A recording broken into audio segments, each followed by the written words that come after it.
Okay, let's talk about some of the tips and tricks that are in the presentation for the digital food painting. One of them is inserting your photo not as the reference, where if you come up here into actions and hit canvas, you can do a reference image and use that. I do suggest doing that during your project so that you can kind of watch and see the colors. But this is kind of a way to cheat and build your image along the way. So you're gonna insert your picture so it's on its own layer, and you're gonna create a second layer. This is the one we're gonna start drawing on, not layer one. But to make it easier for drawing, I am going to drop the opacity of layer one. Drop the opacity of layer one so that it's easier to trace over. So on layer two, I'm going to create a base drawing. So I'm just gonna use black, and I'm going to use, oh, there goes the bell.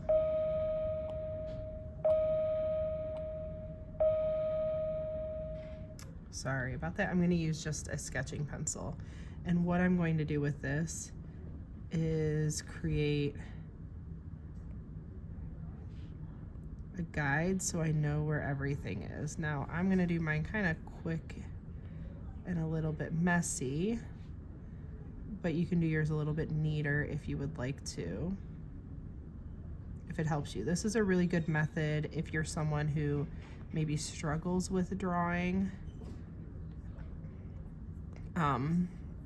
from the photo. If you want to freehand it, I totally suggest, if you're one of those kinds of students who want to continue on with the art program, to freehand it yourself. But otherwise, if you're looking for a really good photo, you can trace along the way. So I'm going to trace this out. You can trace out little details to help you figure out where everything goes if it's easier for you.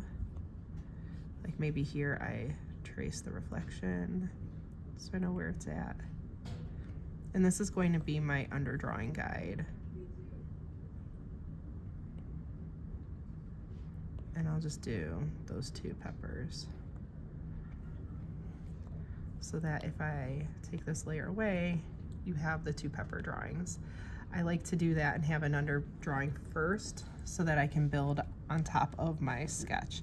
So I'm going to take my layer one, I'm going to bring the opacity back up. I'm going to, oh, I'm on the wrong layer. Layer one, I'm going to shrink the layer and pull it off to the side so that I have a spot that I could pull color from. Now this is, if this was zoomed in, this would be a decent photo reference, so that it filled up the frame. This is just an example for now.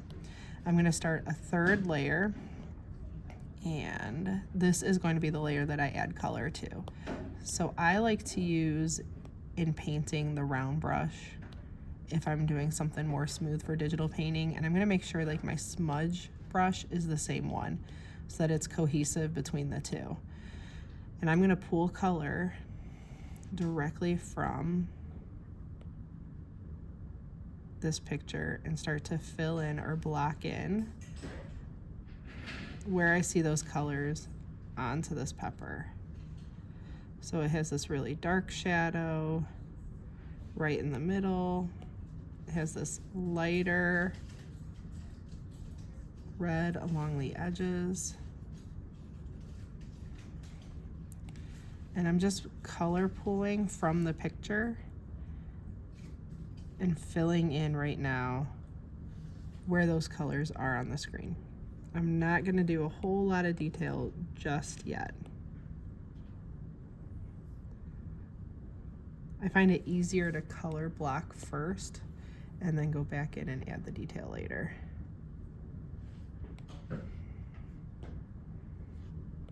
But keeping that reference image there to pull from makes the biggest difference. Now, again, you can have it so that your reference is shown as you're working, but I just like to kind of cheat and have it on a little square here. So I'll just do a little bit more for the demo here. And a lot of times the more color you bring into it, the more dynamic it's going to be at the end.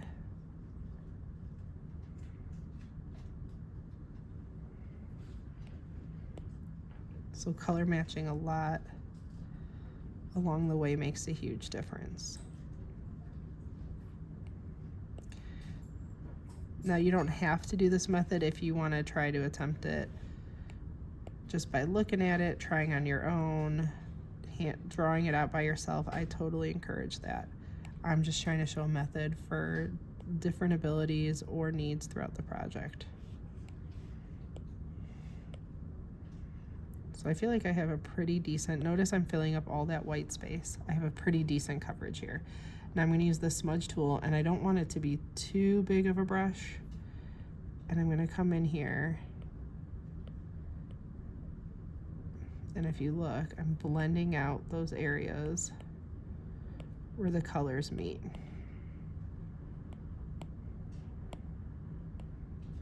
And if you keep going over the same spot over and over again, it's going to blend that single spot. I like to pick up my pencil when I do the blending. I feel like it does a better job of the blending, personally. Sometimes moving in different directions, smaller marks. It's going to have a little bit of a painterly quality. The more you go into it, the better it's going to blend together.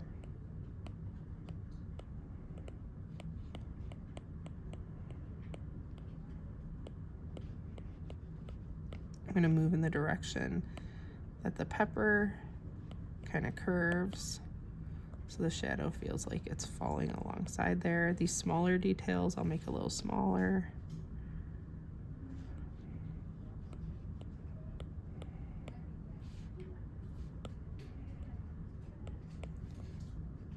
But then you get the idea of those colors blending together.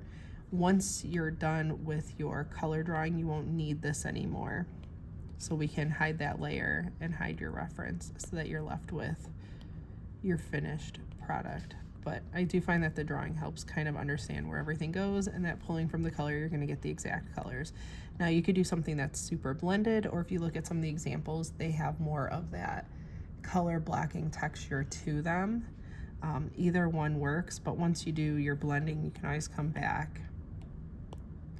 I'm glad my color matching is working here.